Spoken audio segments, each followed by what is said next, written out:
इस प्रोग्राम को देखते हैं। ये देखिए, ये मेन फंक्शन है। मेन फंक्शन ने आपका f को कॉल किया है एंड g को कॉल किया है। इस f फंक्शन को देखिए, f फंक्शन ने रिकर्सिवली अपने आप को कॉल किया है और यहाँ पर जो आपने वेरिएबल लिया है वो एक स्टैटिक वेरिएबल लिया है। इसी तरीके से इस फंक्शन g ने अपने आप को कॉल किया है, यानी यहाँ पर रिकर्शन लगा हुआ है, डायरेक्ट रिकर्शन आपने यहाँ पर यूज़ किया है और ये जो है आपका, ये भी आपका एक स्टैटिक वेरिएबल है।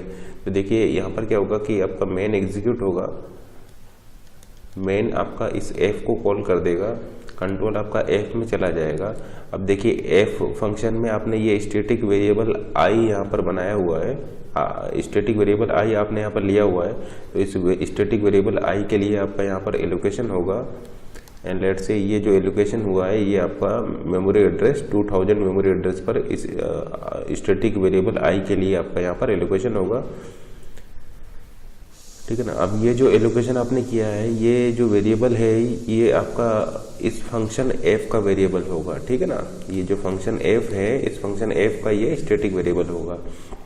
उसके बाद में आप क्या देख रहे हैं कि ये फंक्शन f अपने आप को फिर से रिकर्सिवली कॉल कर दे रहा है। तो फिर से ये आपका ये फंक्शन कॉल हो जाएगा और ये इसी तरीके से आपका ये कंटिन्यू करता रहेगा। तो आप यहाँ पर क्या देख रहे हैं कि ये फंक्शन f जो है यहाँ पर मल्टीपल टाइम कॉल हो रहा है ड्यू टू दिस रिकर्शन।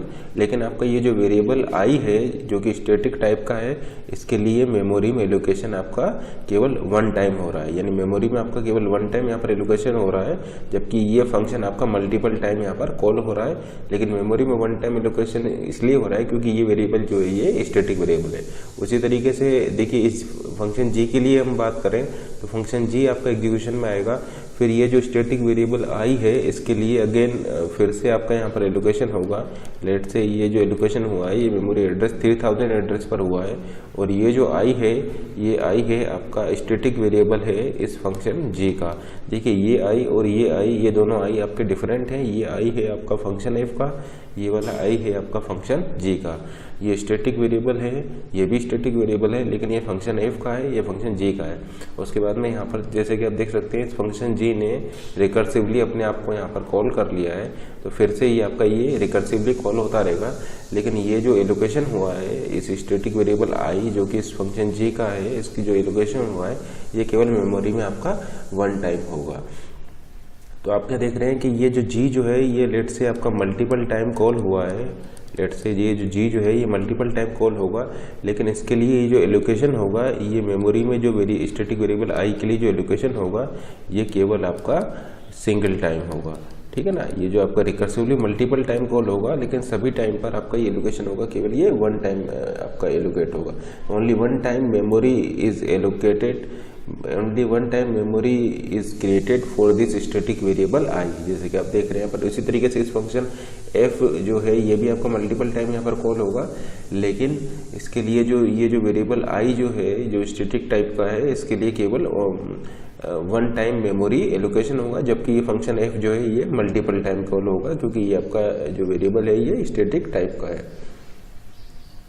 हम यहाँ पर ऐसा बोल सकते हैं कि only one time memory is created for this static variable i, जबकि यहाँ पर जो है ये जो फंक्शन g जो है ये आपका मल्टीपल टाइम कॉल हो रहा है ड्यू टू दिस रिकर्शन। लेकिन लेट से अगर आप इस वेरिएबल i को स्टैटिक ना करें, लेट से ये जो होता है ये आपका अगर इंटीजर होता तो फिर उस केस में आप ऐसा बोल सकते थे कि फिर उस केस में ये फंक्शन आपका जितने टाइम आपका ये कॉल होता, ये फंक्शन कॉल होता, उतने टाइम आपका वेरिएबल i के लिए एलोकेशन होता। ठीक है ना। जैसे कि लेट से अगर ये जो वेरिएबल i जो है जो कि पहले स्टैटिक था, ये अगर आपका स्टैटिक ना होता, लेट से इंटीजर होता, तो फिर जितने टाइम आपका ये फंक्शन g कॉल होता उतने टाइम आपका ये वेरिएबल i के लिए यहाँ पर एलोकेशन होता। ठीक है ना।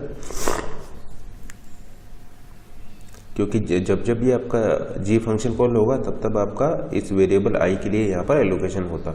लेट से ये 3000 पर हुआ है, ये 4000 पर होता है, ये 5000 पर होता है, ये 6000 पर होता है एंड सो ऑन। तो ये डिफरेंट मेमोरी लोकेशंस पर इन वेरिएबल्स के एलोकेशन होते अगर ये वेरिएबल i आपका स्टैटिक नहीं होता। तो हम ऐसा बोल सकते हैं every time memory will be allocated for this variable i। ठीक है ना। जब जब आपका g कॉल होता तब तब आपको इस वेरिएबल i के लिए यहाँ पर एलोकेशन करना। तो जब जब आपका ये फंक्शन g यहाँ पर कॉल होगा तब तब आपका इस वेरिएबल i के लिए यहाँ पर एलोकेशन होगा। लेकिन अगर ये स्टैटिक टाइप का होगा तो केवल ये आपका वन टाइम ही इसके लिए एलोकेशन होगा। तो इस क्वेश्चन को देखते हैं, इस क्वेश्चन का आउटपुट क्या होगा। यहाँ पर एक चीज़ नोट कीजिए कि यहाँ पर जो आपका फंक्शन का नेम है वो क्या है, आपका फन, यानी फंक्शन नेम आपका यहाँ पर फन है। और ये जो आप देख रहे हैं ये क्या है, आपका वेरिएबल नेम। तो function name and variable name आपके सेम हो सकते हैं। ये जो फन जो है ये आपका है फंक्शन नेम, और ये जो फंक्शन है ये आपका है वेरिएबल नेम। तो function name and variable name आपके यहाँ पर सेम हो सकते हैं। ये फन जो है FUN ये आपका एक वेरिएबल है, जबकि यहाँ पर ये जो फन है ये आपका एक फंक्शन नेम है। तो फंक्शन नेम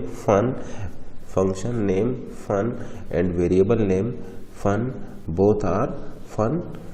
तो आप जैसा कि देख रहे हैं ये फंक्शन नेम और वेरिएबल नेम दोनों ही आपके यहाँ पर सेम है, तो ये आपके सेम भी हो सकते हैं। तो आप यहाँ पर क्या देख रहे हैं कि अगर x की वैल्यू ग्रेटर देन 100 होगी तब तो आपका इस लाइन को आप एग्जीक्यूट करेंगे fun is equal to x minus 10 को, एल्स आप यहाँ पर इस वाले कोड को एग्जीक्यूट करेंगे। तो अगर x की वैल्यू ग्रेटर देन 100 है देन आप रिटर्न करेंगे इसको fun is equal to x minus 1 को आप, ठीक है ना।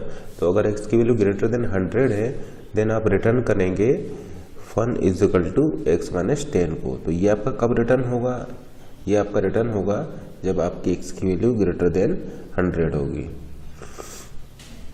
तो आप ऐसे बोल सकते हैं ये आपकी क्या है, ये आपकी टर्मिनेशन कंडीशन है या आपकी ये बेस कंडीशन है, ठीक है ना। तो देखिए ये आपका फंक्शन जो है ये रिकर्सिवली कॉल हुआ है, तो रिकर्शन ब्रेक कहाँ पर होगा, रिकर्शन ब्रेक आपका इस टर्मिनेशन कंडीशन पर होगा। तो जैसे ही x की वैल्यू ग्रेटर देन 100 हो जाएगा आपका ये जो रिकर्शन है ये रिकर्शन यहाँ पर ब्रेक हो जाएगा।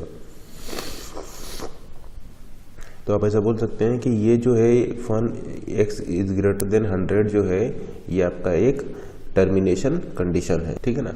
एल्स आप जैसे कि यहाँ पर देख पा रहे हैं आपका फिर यहाँ पर डबल रिकर्शन कॉल हुआ है, रिकर्शन के अंदर रिकर्शन कॉल हुआ है, ठीक है ना। तो अगर x की वैल्यू ग्रेटर देन 100 होगा तो आपका ये रिटर्न करेगा fun is equal to x minus 10 को, जो कि आपकी एक टर्मिनेशन कंडीशन होगी। एल्स ये आपका ये डबल रिकर्शन में चला जाएगा। तो इसको एग्जीक्यूट करा के देखते हैं कि किस तरीके से आपका ये वर्क करेगा और आपका इस प्रोग्राम का आउटपुट क्या आएगा। तो देखिए इनपुट में हमने दिया है x की वैल्यू दी है हमने 95, तो लेट से हम यहाँ पर पास कर रहे हैं 95, तो ये हो जाएगा फन 95। अब यहाँ पर चेक कीजिए 95 इज ग्रेटर देन 100, यानी आपका ये कंडीशन फॉल्स हो जाएगा, ये एल्स वाले पार्ट में जाएगा, और एल्स वाले पार्ट में जाएगा तो ये क्या हो जाएगा, ये हो जाएगा आपका fun is equal to fun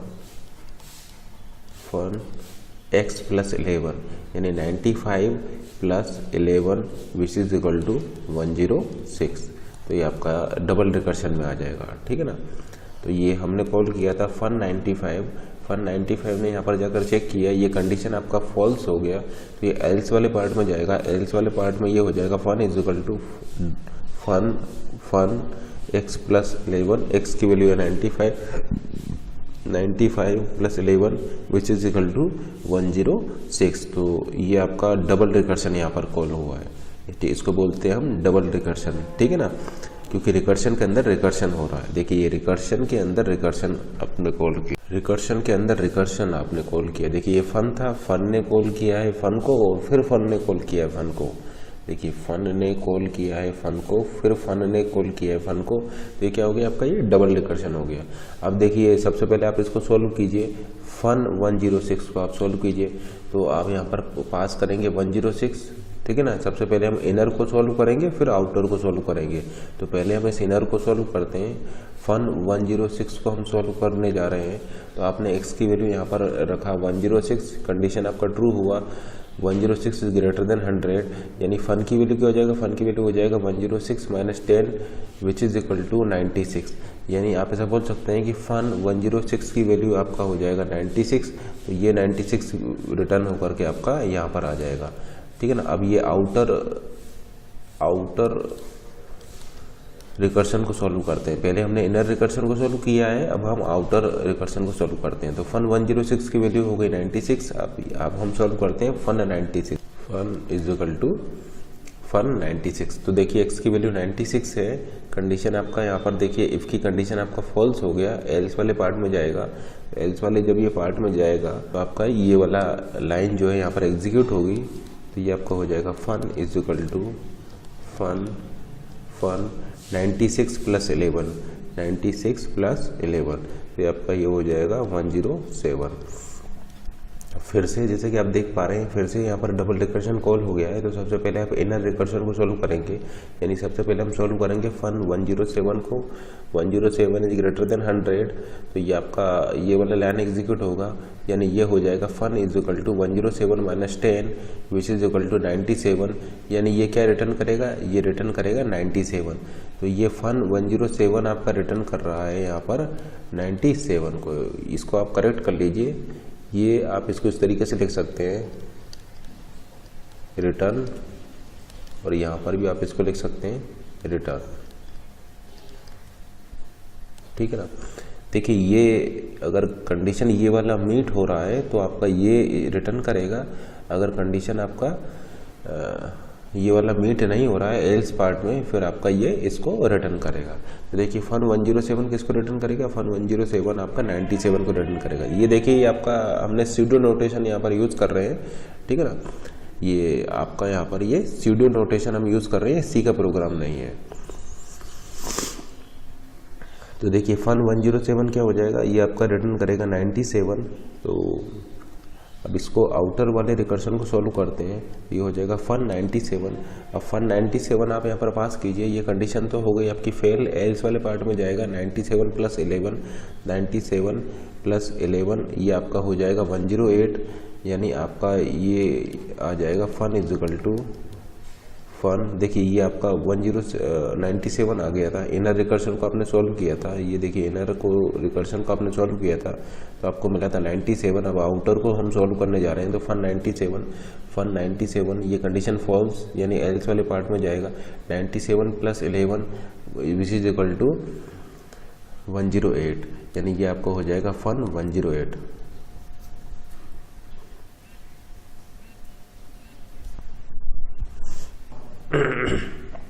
तो आप यहाँ पर क्या देख रहे हैं कि जैसे जैसे आप आगे जाते जा रहे हैं वैसे वैसे इसमें ये 1 से इंक्रीमेंट होता जा रहा है। जैसे कि यहाँ पर देखिए ये आपका क्या था, ये आपका 95 था, फिर देखिए 95 से ये हो गया 96, 96 से देखिए ये हो गया आपका 97, यानी देखिए 1 से इंक्रीमेंट होता जा रहा है। पहले 95 था, फिर हुआ 96, फिर हुआ 97। इसी तरीके से हम आगे ऐसा बोल सकते हैं कि ये आपका 98 होगा, 99 होगा, एंड लेट से ये आपका इस तरीके से होते होते आपका ये 100 तक पहुंच जाता है, ठीक है ना। तो लेट से आपका ये आप इसको आगे कंटिन्यू कर रहे हैं, और कंटिन्यू करने पर आपको ये मिल जा रहा है fun is equal to fun 100। अब देखिए हमने 100 को ही यहाँ पर क्यों लिया है, 100 को हमने इसलिए लिया है क्योंकि देखिए यहाँ पर अपनी बेस कंडीशन को देखिए, अगर ये 100 से ऊपर हो जाएगा देन आपके यहाँ पर ये एक बेस कंडीशन या टर्मिनेशन कंडीशन आपका मीट हो जाएगा। तो इसीलिए हमने यहाँ पर ये 100 को यहाँ पर चूज किया है, इसीलिए हमने यहाँ पर 100 को यूज किया है ताकि आपकी ये बेस कंडीशन आपके नेक्स्ट स्टेप में ये बेस कंडीशन आपका यहाँ पर मीट हो जाए। तो जैसे कि आप देख रहे हैं कि ये आपका 95 था, 1 का इंक्रीमेंट होकर के 96 हुआ, फिर 1 का इंक्रीमेंट होकर 97 हुआ। तो लेट से ये 95, 96, 97 इस तरीके से 1 से इंक्रीमेंट होते होते ये आपका 100 पर आ जाता है, और फिर हम ये 100 से आपका स्टार्ट कर रहे हैं। तो देखिए फिर से देखते हैं फन 100। तो ये फन 100 आप यहाँ पर पास कीजिए, ये कंडीशन क्या हो गया आपका फॉल्स हो जाएगा, एल्स वाले पार्ट में जाएगा तो आपका कॉल होगा यहाँ पर देखिए ये कॉल होगा fun is equal to 100 plus 11, 100 plus 11 which is equal to 111। अब देखिए इसको सॉल्व करते हैं, F111 फन 111 की वैल्यू क्या होगी, तो देखिए आपका ये कंडीशन यहाँ पर मीट कर गई, तो आपका ये हो जाएगा 111 minus 10 which is equal to 101, यानी ये आपका रिटर्न करेगा 101 को, यानी इनर को आपने सोल्व किया, ये हो गया 101। अब हम आउटर को सोल्व करते हैं, ये हो जाएगा फन 101, ठीक है ना, इज इक्वल टू फन। तो देखिए यहाँ पर गया आपका 101। अब यहाँ पर देखिए ये 101 इज ग्रेटर देन 100, ये कंडीशन आपका ट्रू हो जाएगा, यानी ये रिटर्न करेगा fun is equal to 101 minus 10, 101 minus 10 which is equal to 91। तो आप ऐसा बोल सकते हैं कि फाइनली ये आपका ये क्या रिटर्न करेगा, फन को 91 रिटर्न करेगा, तो ये आपका 91 रिटर्न करेगा। तो जैसे कि आप देख पा रहे हैं यहाँ पर फन की फाइनल वैल्यू हो जाएगा 91 और फिर ये आपका ये रिवर्स डायरेक्शन में इस तरीके से रिटर्न होता आएगा और एट द एंड आप ऐसा बोल सकते हैं कि ये फंक्शन आपका ये 91 को यहाँ पर रिटर्न कर देगा। तो हम ऐसा बोल सकते हैं कि फन 91 इसका फन 95 इसका आउटपुट आपका आ जाएगा 91। तो इस प्रोग्राम का आंसर आ जाएगा आपका 91। तो फाइनली यहाँ पर आपका 91 प्रिंट हो जाएगा। इसको फिर से देखते हैं। देखिए स्टार्टिंग में आपने लिखा था यहाँ पर 95 में जैसे आप x के लिए यहाँ पर 95 लेंगे तो ये आपका कॉल होगा, यानी ये डबल रिकर्शन हो जाएगा। ये हो जाएगा फन 106 95 + 11 106। फिर आप फन 106 को सॉल्व करेंगे तो फन 106 हो जाएगा 106 - 10 विच इज इक्वल टू 96, यानी ये सॉल्व होकर के आ गया फन 96।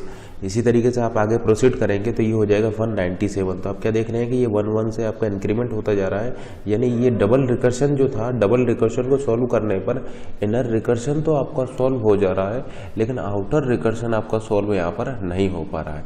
ठीक है ना, इस डबल रिकर्शन में आपका ये इनर रिकर्शन तो आपका सॉल्व हो जा रहा है इस बेस कंडीशन की वजह से, लेकिन ये आउटर रिकर्शन आपका सॉल्व नहीं हो पा रहा है।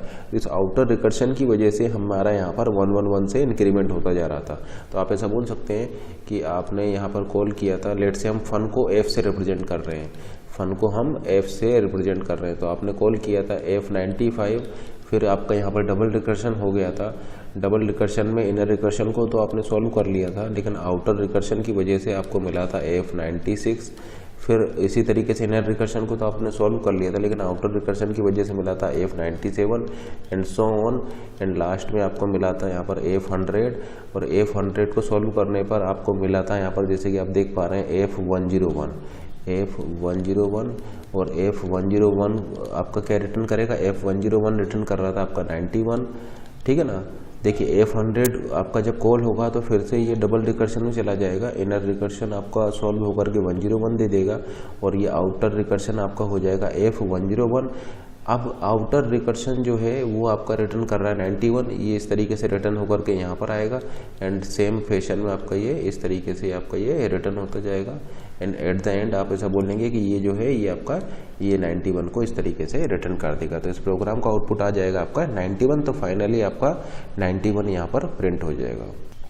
अब इस प्रोग्राम को देखते हैं। यहाँ पर देखिए एक चीज़ नोट कीजिए, आपका मेन फंक्शन है, ये आपका एक इंटीजर टाइप का वेरिएबल है और ये आपका एक सम वेरिएबल है जिसकी वैल्यू आपने 0 ली हुई है। फिर आपने इस फू वाले फंक्शन को यहाँ पर कॉल किया हुआ है और यहाँ पर ए को और सम को कॉल बाय वैल्यू मेथड से आपने यहाँ पर पास किया हुआ है। अब इस फू वाले फंक्शन को देखते हैं। फर्स्ट आपका पैरामीटर है इंटीजर पैरामीटर, ये भी आपका इंटीजर पैरामीटर है। ये दो और आपने पैरामीटर लिए हुए हैं के और जे। अब देखिए अगर इस n की वैल्यू आपका यहाँ पर 0 है, यानी ये जो आपने यहाँ पर पास किया है इसकी वैल्यू अगर 0 है तो आप यहाँ से रिटर्न कर जाएंगे।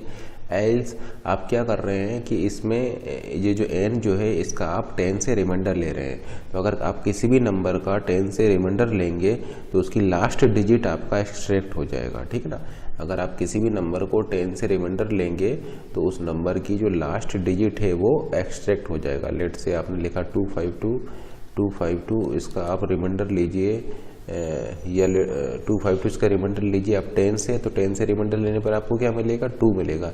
यानी आप ऐसा बोल सकते हैं कि इसकी जो लास्ट डिजिट थी वो आपकी एक्सट्रैक्ट हो गई।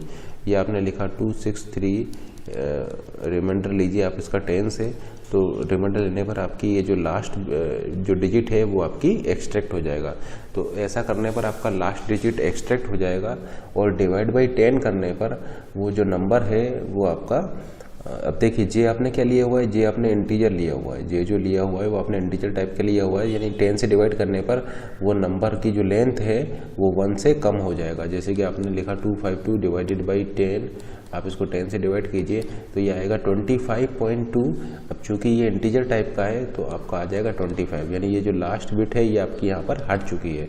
उसी तरीके से 263 डिवाइडेड बाई 10 ये आपका आएगा 26.3, लेकिन ये इंटीजर है आपका, क्योंकि जे जो है वो इंटीजर है तो आपको यहाँ पर मिलेगा 26। तो जैसे कि आप देख रहे हैं यहाँ पर ये आपका ये जो लास्ट वाला जो बिट है ये आपका यहाँ से आप हटा दे रहे हैं।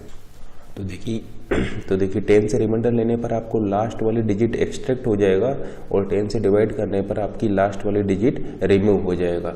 फिर उसके बाद में इसमें आपने sum is equal to sum plus k किया है, यानी सम यहाँ पर एडिशन किया है, एंड देन आपने फिर से इस फंक्शन को रिकर्सिवली कॉल कर दिया है। तो अब चेक करते हैं कि इस प्रोग्राम का आउटपुट आपका क्या आएगा।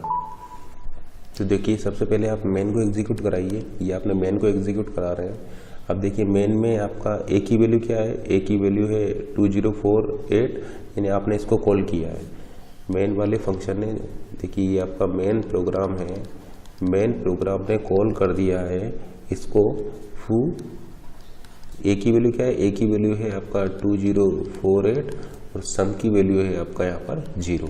तो मैन ने कॉल कर दिया है फू 2048,0, यानी मेन आपका मेन एग्जीक्यूशन में है और मैंने ने कॉल कर दिया है फू ए कॉमा सम को। तो यहाँ से आपका कंट्रोल चला जाएगा फू पर और फू आपका एग्जीक्यूशन में आ जाएगा। अब देखिए यहाँ पर एन की वैल्यू क्या है, जैसे कि आप देख पा रहे हैं एन की वैल्यू हो जाएगा आपका 2048 और सम की वैल्यू क्या है, सम की वैल्यू है आपका यहाँ पर 0। ये एन की वैल्यू हो जाएगा, ये सम की वैल्यू हो जाएगा। तो सम की वैल्यू हो गई आपका 0 और एन की वैल्यू हो गई 2048। अब इसको एग्जीक्यूशन में लाते हैं, k is equal to 0, j is equal to 0। तो दो नए वेरिएबल आपके यहाँ पर क्रिएट हुए हैं, k की वैल्यू भी 0 है और j की वैल्यू भी आपका 0 है। फिर इस कंडीशन को चेक करते हैं, n इक्वल 0, तो ये आपका 0 के इक्वल नहीं है, कंडीशन फॉल्स। फिर देखिए k is equal to n remainder 10, यानी n का आपको 10 से रिमाइंडर लेना है। तो इस n का जब आप 10 से रिमाइंडर लेंगे तो आपको 8 मिल जाएगा, यानी 2048 का जब आप 10 से रिमाइंडर लेंगे तो आपको 8 मिल जाएगा। यानी k की वैल्यू क्या हो गई, k की वैल्यू 0 से 8 हो जाएगा। देखिए k की वैल्यू 0 से 8 हो गई। उसके बाद में j क्या है, j is equal to n divided by 10, यानी इसको जब आप 10 से डिवाइड करेंगे तो ये हो जाएगा 204। तो ये j की वैल्यू 0 से अपडेट होकर के हो जाएगा 204, ठीक है ना। तो देखिए ये k की वैल्यू हो गई यहाँ पर 8 और n की वैल्यू हो गई आपका 204। फिर आपने लिखा है sum is equal to sum plus k, तो सम की वैल्यू क्या है अभी 0, 0 is equal to sum is equal to sum plus k, यानी sum is equal to 0 plus k, यानी 0 plus 8 which is equal to 8। तो सम की वैल्यू 0 से क्या हो जाएगा आपका 8 हो जाएगा। एंड अगेन फिर ये आपका ये वाला फंक्शन आपका यहाँ पर कॉल हो जाएगा। यहाँ पर एक चीज़ नोट कीजिए कि ये आपका पहले फंक्शन कॉल हुआ है और आप इसको बाद में प्रिंट करा रहे हैं। तो देखिए ये आपका ये कॉल हो रहा था फू 2048,0, तो यहाँ पर आपके ये दो स्टेटमेंट एग्जीक्यूट होंगे। फर्स्ट आपका ये रिकर्सिवली कॉल होगा एंड सेकंड आप इसको प्रिंट कराएंगे। तो ये फर्स्ट वाले स्टेटमेंट में इसने कॉल कर दिया है फू जे कॉमा सम। जे की वैल्यू क्या है, जे की वैल्यू है आपका इस समय पर 204, जैसे कि आप देख पा रहे हैं जे की वैल्यू है 204 कॉमा सम। सम की वैल्यू क्या है, सम की वैल्यू है 8। तो अब एग्जीक्यूशन में आपका आ जाएगा। देखिए इस वाला जो फंक्शन है, इस वाले फंक्शन की अभी ये सेकंड लाइन एग्जीक्यूट होना बाकी है, लेकिन ये फर्स्ट लाइन में ही इस वाले फू फंक्शन को रिकर्सिवली कॉल कर दिया है। तो फर्स्ट लाइन एग्जीक्यूट होगी तो आपका ये रिकर्सिवली कॉल चला जाएगा और कॉल जाएगा फू 204,8 पर, क्योंकि यहाँ पर जे की वैल्यू है 204 और सम की वैल्यू है आपका 8। अब देखिए ये वाला एग्जीक्यूशन में आ जाएगा फू 204,8 आपका एग्जीक्यूशन में आ जाएगा। अब देखिए यहाँ पर n की वैल्यू क्या हो जाएगा, n की वैल्यू हो जाएगा 204। तो देखिए n की वैल्यू हो गई 204। उसी तरीके से सम की वैल्यू क्या हो जाएगी यहाँ पर 8, यानी सम की वैल्यू हो गई 8। k की वैल्यू क्या होगी 0, k की वैल्यू 0, j की वैल्यू 0, n इक्वल 0, कंडीशन फॉल्स क्योंकि n की वैल्यू है आपका 204, n की वैल्यू है आपका 204। अब देखिए k is equal to n remainder 10, यानी n का 10 से रिमाइंडर लीजिए। तो n का जब आप 10 से रिमाइंडर लेंगे तो ये आपको ये 4 मिल जाएगा। तो k की वैल्यू 0 से हो जाएगी 4। j is equal to n divided by 10, इसको 10 से डिवाइड कीजिए तो ये हो जाएगा 20। तो j की वैल्यू हो गई आपका यहाँ पर 20। फिर देखिए sum is equal to sum plus k, sum की वैल्यू है 8 प्लस k की वैल्यू है 4, यानी 8 प्लस 4 इज इक्वल टू 12। तो सम की वैल्यू आपके हो जाएंगे यहाँ पर 12। तो देखिए ये सम की वैल्यू हो गई आपके यहाँ पर 12। अब देखिए फिर से इस वाले फंक्शन के लिए दोनों लाइन एग्जीक्यूट होंगी, first line and second line. तो देखिए फर्स्ट लाइन जब इसकी एग्जीक्यूट होगी तो ये कॉल करेगा ये फू जे कॉमा सम। जे की वैल्यू क्या है, जे की वैल्यू है आपका यहाँ पर 20, जे की वैल्यू है 20 कॉमा सम। सम की वैल्यू है आपका यहाँ पर 12, यानी ये आपका ये फू 20,12 की यहाँ पर कॉल चली जाएगी। तो देखिए फू 20,12 जो है आपका यहाँ पर अब एग्जीक्यूशन में आ जाएगा। अब देखिए यहाँ पर n की वैल्यू क्या है, n की वैल्यू है आपका यहाँ पर 20, n की वैल्यू है 20, सम की वैल्यू क्या है, सम की वैल्यू है आपका यहाँ पर 12, और k की वैल्यू क्या है, k की वैल्यू है आपका यहाँ पर 0, और j की वैल्यू भी है आपका यहाँ पर 0। फिर इसको एग्जीक्यूट कराते हैं, n = 0, n की वैल्यू क्या है यहाँ पर 20, 20 = 0, कंडीशन फॉल्स, कंडीशन फॉल्स। अब देखिए इसका आप 10 से रिमाइंडर लीजिए, तो 10 से रिमाइंडर यानी 20 का आप 10 से रिमाइंडर लेंगे तो आपको 0 मिलेगा, 20 का अगर आप 10 से रिमाइंडर लेंगे तो आपको 0 मिलेगा, यानी k की वैल्यू 0 से अपडेट होकर के 0 हो जाएगा। फिर j = n / 10, यानी 20 को आप 10 से डिवाइड कीजिए, 20 को आप 10 से डिवाइड कीजिए तो आपको 2 मिल जाएगा, यानी 0 से अपडेट होकर के ये हो जाएगा आपका 2, यानी j की वैल्यू 2 हो जाएगा। फिर सम = सम प्लस k, यानी 12, सम की वैल्यू है 12 plus 0 which is equal to 12, यानी सम की वैल्यू आपका क्या हो जाएगा यहाँ पर अपडेट होकर के 12 हो जाएगा, क्योंकि सम = 12 प्लस 0, की वैल्यू क्या है यहाँ पर 0। फिर देखिए फिर ये दो स्टेटमेंट आपके यहाँ पर एग्जीक्यूट होंगे, फर्स्ट एंड सेकंड, ये जो है फू 20,12 के फिर से ये दोनों स्टेटमेंट एग्जीक्यूट होंगे। फर्स्ट स्टेटमेंट में फिर से रिकर्सिव कॉल चला जाएगा, तो ये रिकर्सिव कॉल चला जाएगा फू j, सम, यहाँ पर j की वैल्यू क्या है, j की वैल्यू है 2, सम, सम की वैल्यू क्या है यहाँ पर 12। तो फिर से यहाँ पर आपका ये रिकर्सिवली यहाँ पर ये कॉल हो गया। अब यहाँ पर जैसे कि आप देख पा रहे हैं n की वैल्यू हो गई 2, सम की वैल्यू हो गई 12, n सम, तो n की वैल्यू हो गई यहाँ पर 2, n की वैल्यू 2 हो गया, सम की वैल्यू हो गई यहाँ पर 12, और k और j की वैल्यू आपने लिया हुआ है यहाँ पर 0, k की वैल्यू 0, j की वैल्यू 0। और देखिए n = 0, यानी 2 = 0, condition false, k = n remainder 10, यानी 2 का 10 से रिमाइंडर लीजिए, तो जब आप 2 का 10 से रिमाइंडर लेंगे तो आपको 2 मिल जाएगा, यानी k की वैल्यू क्या हो जाएगा, k की वैल्यू हो जाएगा 2, j = n / 10, यानी 2 को आप 10 से डिवाइड करेंगे तो आपको 0 मिल जाएगा, यानी j की वैल्यू 0 से अपडेट होकर के 0 हो जाएगा। फिर देखिए सम = सम प्लस k, सम की वैल्यू है 12 plus 2 which is equal to 14, यानी ये 12 से अपडेट होकर के आपका 14 हो जाएगा यहाँ पर। तो सम की वैल्यू हो जाएगी आपके यहाँ पर 14, एंड देन आपकी ये दो स्टेटमेंट यहाँ पर एग्जीक्यूट होंगे। तो first statement and second statement, first statement हो जाएगा आपका फू, देखिए ये एग्जीक्यूशन में है आपका फू 2,12 अभी आपका एग्जीक्यूशन में है, तो ये आपका ये वाला फर्स्ट स्टेटमेंट को एग्जीक्यूट कर देगा। फू जे की वैल्यू क्या है यहाँ पर, जे की वैल्यू है 0, एंड सम की वैल्यू क्या है, सम की वैल्यू है 14, यानी फू 0,14 आपका यहाँ पर कॉल हो जाएगा। तो फू 0,14 आपका यहाँ पर कॉल हो जाएगा। अब देखिए फू 0,14 आपका एग्जीक्यूशन में है, तो n की वैल्यू हो गई यहाँ पर 0 और सम की वैल्यू हो गई आपके यहाँ पर 14, n की वैल्यू हो गई 0 और सम की वैल्यू हो गई आपके यहाँ पर 14। अब देखिए n की वैल्यू चूंकि 0 है तो ये कंडीशन आपका यहाँ पर मीट कर जाएगा और ये आपका यहाँ से रिटर्न कर जाएगा। देखिए ये आपकी टर्मिनेशन कंडीशन है या ये आपकी बेस कंडीशन है, क्योंकि यहाँ पर आपका रिकर्सिवली कॉल ये नहीं हुआ है। तो जब n की वैल्यू 0 होगा तब ये आपका रिटर्न कर जाएगा। जैसे कि आप देख पा रहे हैं ये आपका एग्जीक्यूशन में है और यहाँ पर n की वैल्यू क्या है, n की वैल्यू 0 है, तो ये आपका यहाँ से रिटर्न कर जाएगा। तो ये वाला फंक्शन आपका यहाँ से रिटर्न कर जाएगा। तो रिटर्न करके आपका कंट्रोल आपका यहाँ पर आएगा, ठीक है ना। रिटर्न होकर के आपका कंट्रोल रिटर्न, देखिए फू 0,14 आपका एग्जीक्यूशन में था, n की वैल्यू चूंकि 0 है तो ये n की वैल्यू चूंकि यहाँ पर 0 है तो ये रिटर्न कर जाएगा। रिटर्न होकर के आपका एग्जीक्यूशन कंट्रोल रिटर्न होकर के यहाँ पर आएगा।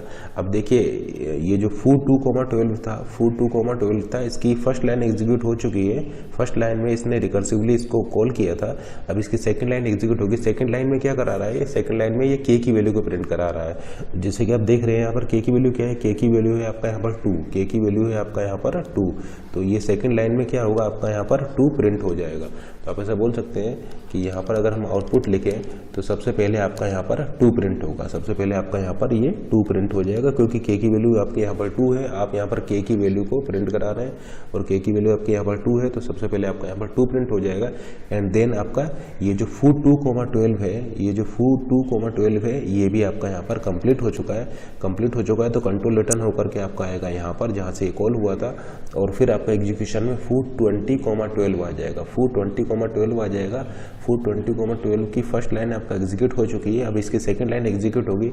सेकंड लाइन में क्या करेगा, ये के की वैल्यू को प्रिंट कराएगा। के की वैल्यू क्या है आपका, के की वैल्यू है आपका 0, यानी आपका ये 0 यहाँ पर प्रिंट हो जाएगा, क्योंकि इस फू 20,12 के लिए, फू 20,12 के लिए के की वैल्यू क्या है, 0 है। तो नेक्स्ट आप ऐसा बोल सकते हैं कि यहाँ पर आपका 0 आउटपुट में प्रिंट हो जाएगा, और प्रिंट होने के बाद में आपका ये फू 20,12 है, इसका एग्जीक्यूशन भी आपका यहाँ पर कंप्लीट हो चुका है। तो फू 20,12 को एग्जीक्यूशन कंप्लीट हो चुका है, कंट्रोल रिटर्न होकर के यहाँ पर आएगा एंड आपका एग्जीक्यूशन स्टार्ट हो जाएगा फू 204,8 का। तो अब आपका 20,4 जो है ये एग्जीक्यूशन में आएगा।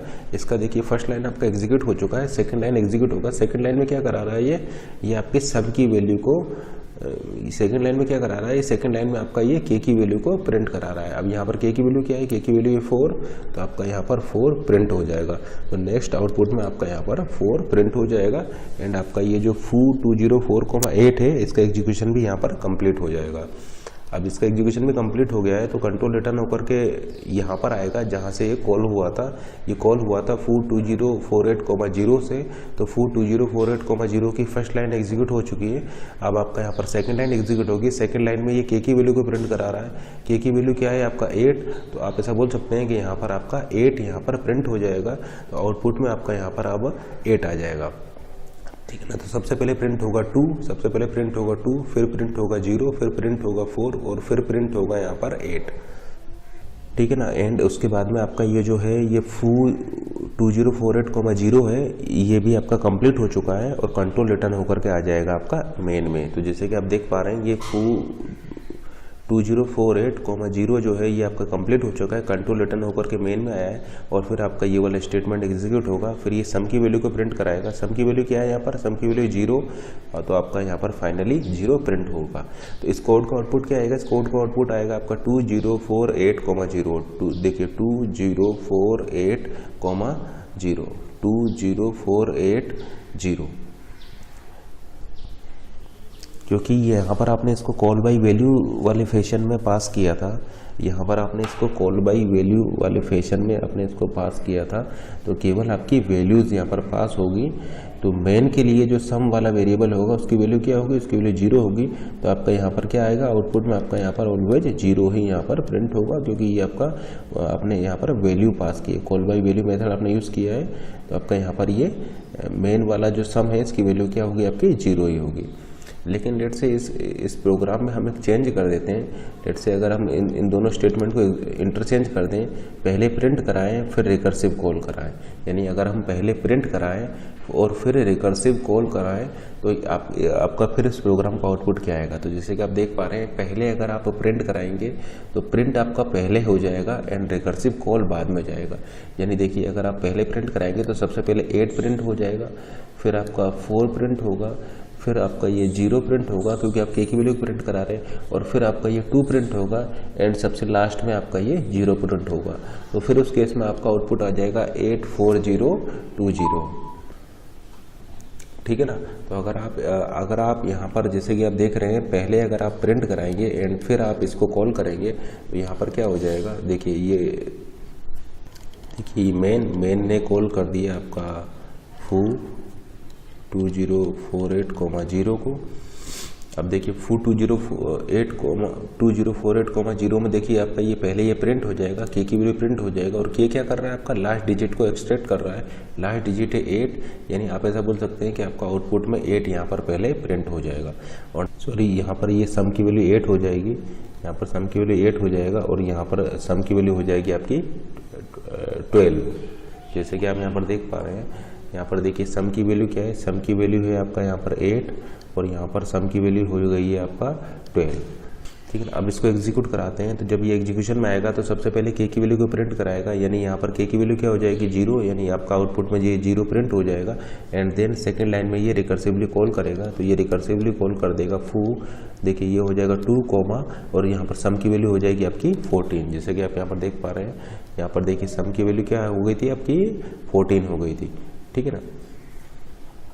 सॉरी, यहाँ पर सम की वैल्यू क्या है, सम की वैल्यू आपका ये 12 ही रही थी, तो सम की वैल्यू आपके यहाँ पर 14 नहीं होगा, सम की वैल्यू आपका यहाँ पर 12 हो गई। तो ये सम की वैल्यू हो जाएगा आपका 12। फिर फूड 2,12 को आपको जब एग्जीक्यूशन में लाएंगे तो ये देखिए यहाँ पर ये के की वैल्यू क्या है, के की वैल्यू है आपका 2, यानी आउटपुट में आपका यहाँ पर 2 प्रिंट हो जाएगा। एंड देन सेकंड लाइन में आपका ये इसको कॉल करेगा, तो देखिए ये रिकर्सिवली कॉल कर देगा, तो कॉल चली जाएगी फू 0,14 पर, फू 0,14 पर, जैसे कि आप देख रहे हैं फू 0,14 पर आपका कॉल चला जाएगा।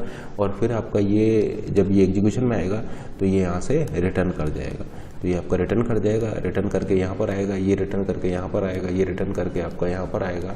इस तरीके से ये रिटर्न होते रहेंगे और फिर आपका ये रिटर्न करके यहाँ पर आएगा और फाइनली ये रिटर्न करके आपका मेन पर आएगा और मेन पर रिटर्न आने के बाद में आपका ये इसको प्रिंट करेगा।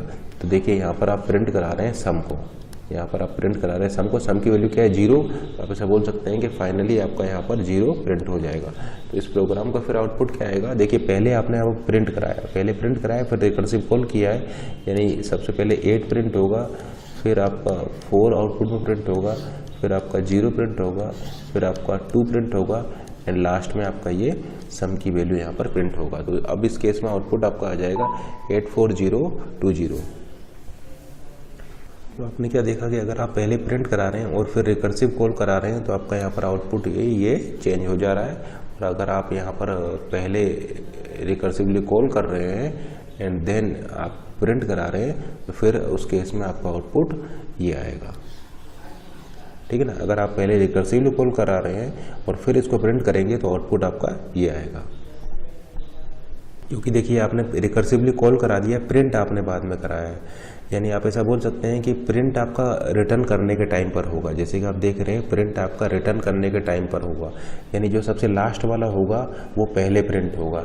देखिए आपने पहले कॉल किया है, प्रिंट आप बाद में करा रहे हैं, आपने रिकर्सिवली कॉल पहले किया है, प्रिंट आप बाद में करा रहे हैं, यानी ये प्रिंट कब होगा, प्रिंट होगा आपका रिटर्न करने के टाइम पर। तो देखिए पहले ये कॉल में चला गया, फिर ये कॉल में चला गया, फिर ये आपका कॉल में चला जाएगा, ये आपका कॉल में चला जाएगा। तो सबसे लास्ट वाला सबसे पहले प्रिंट होगा, सबसे लास्ट वाला है आपका 2, यानी 2 सबसे पहले प्रिंट होगा, फिर 0 प्रिंट होगा, फिर आपका 4 प्रिंट होगा, फिर आपका 8 प्रिंट होगा एंड फिर आपका ये 0 प्रिंट होगा। तो इसलिए इस केस में आपका आउटपुट आया है 20480। कॉल करा रहे हैं और फिर प्रिंट कराएंगे तो आपका आउटपुट ये आ जाएगा।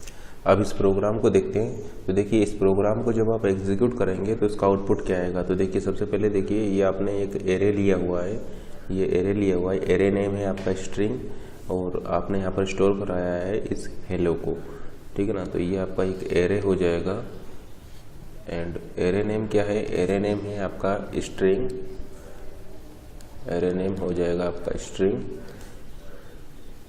ठीक है ना। और आपने यहाँ पर स्टोर क्या कराया है, स्टोर आपने यहाँ पर कराया है HELLO एंड लास्ट में आपको यहाँ पर होगा नल कैरेक्टर, ठीक है ना, जो कि आपका एंड ऑफ स्ट्रिंग को रिप्रेजेंट कर रहा होगा। एंड लेट्स से इसका जो बेस एड्रेस है वो 1000 है, तो नेक्स्ट एड्रेस हो जाएगा 1001, 1002, 3, 4 एंड 1005।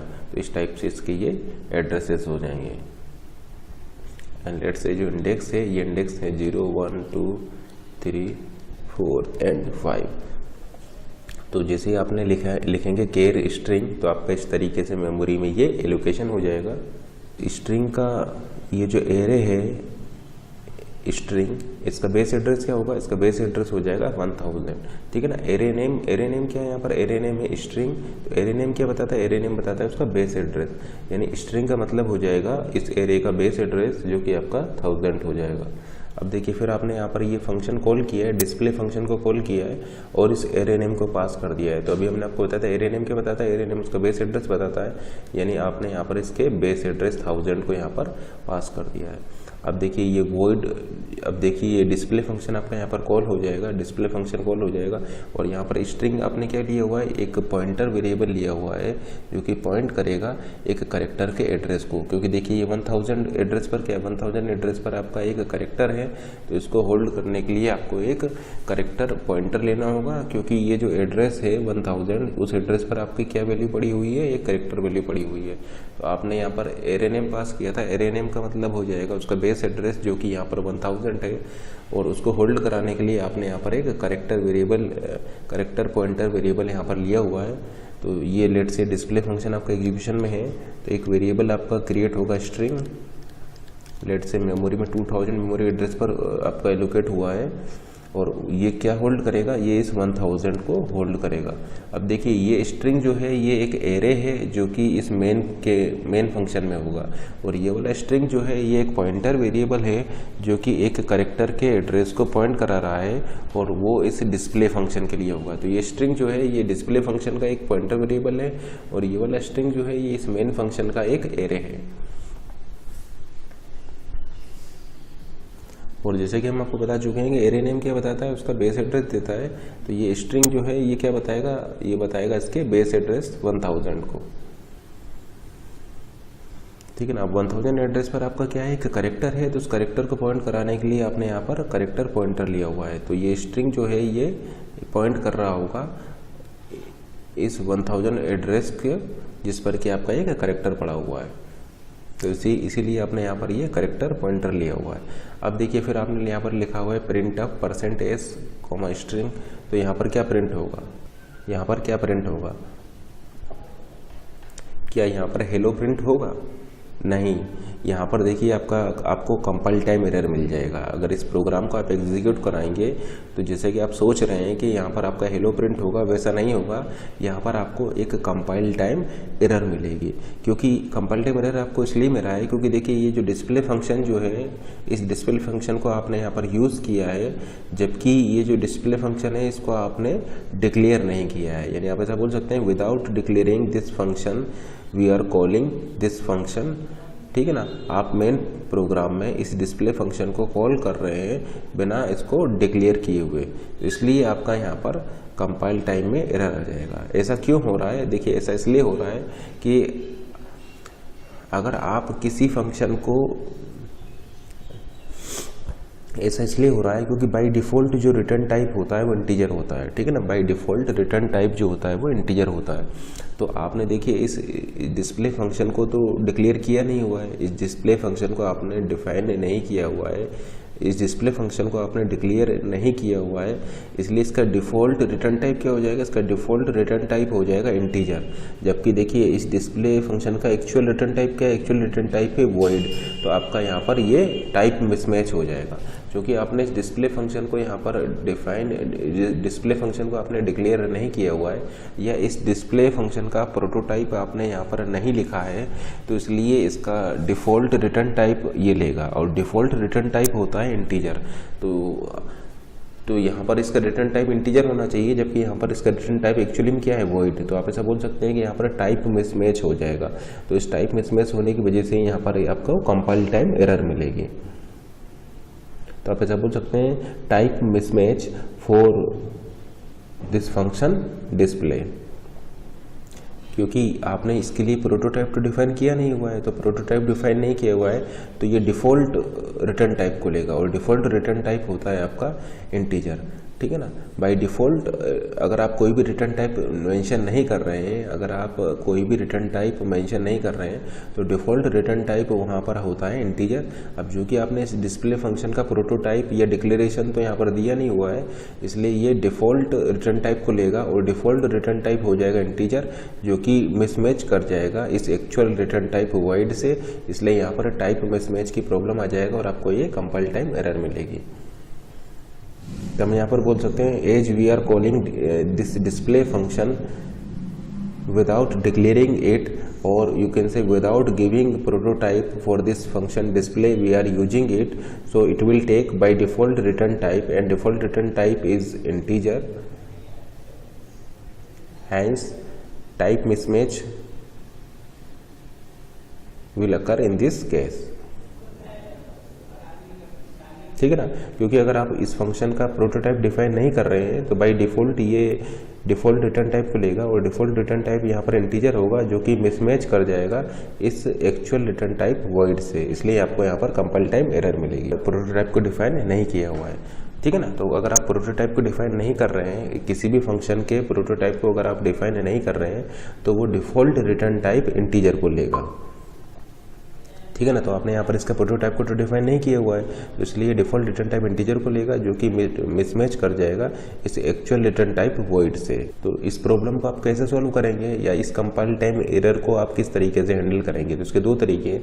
या तो आप इस डिस्प्ले फंक्शन का प्रोटोटाइप मेंशन कर दीजिए, इस डिस्प्ले फंक्शन को आप डिक्लेयर कर दीजिए, ठीक है ना। आप इस डिस्प्ले फंक्शन को यूज़ कर रहे हैं तो यूज करने से पहले इसको डिक्लेयर कर दीजिए। इस डिस्प्ले फंक्शन को यूज़ करने से पहले आप इसको डिक्लेयर कर सकते हैं। और अगर आप इस डिस्प्ले फंक्शन को डिक्लेयर नहीं कर रहे हैं, या इस डिस्प्ले फंक्शन का प्रोटोटाइप आप नहीं लिख रहे हैं, तो फिर आपको इस रिटर्न टाइप को वॉइड से चेंज करके डिफॉल्ट रिटर्न टाइप करना होगा।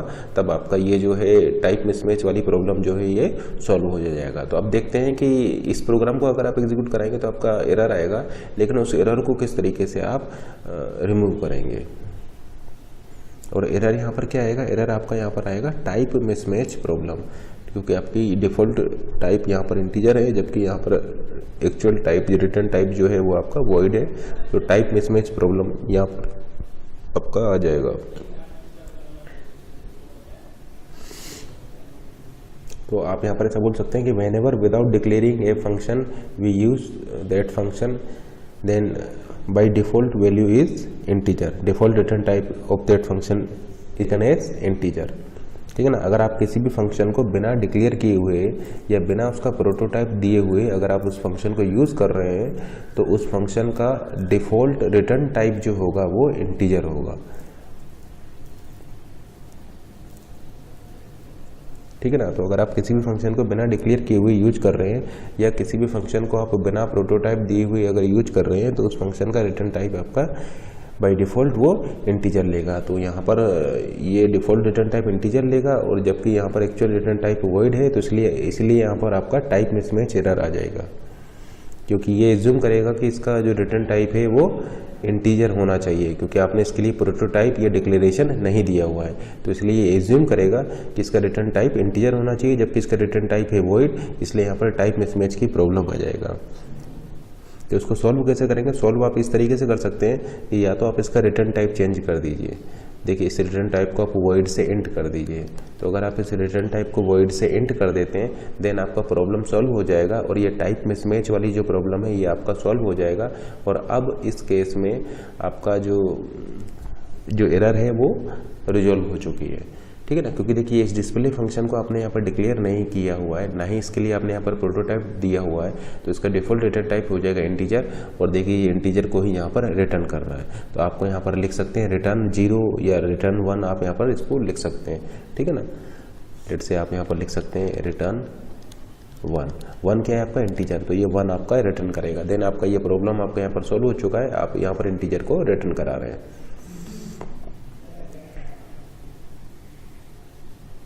ठीक है ना, तो हमने यहाँ पर इसको किस तरीके से सॉल्व किया, हमने यहाँ पर ये जो डिस्प्ले फंक्शन है इसके रिटर्न टाइप को इंटीजर कर दिया, इसके रिटर्न टाइप को वॉइड से इंटीजर कर दिया।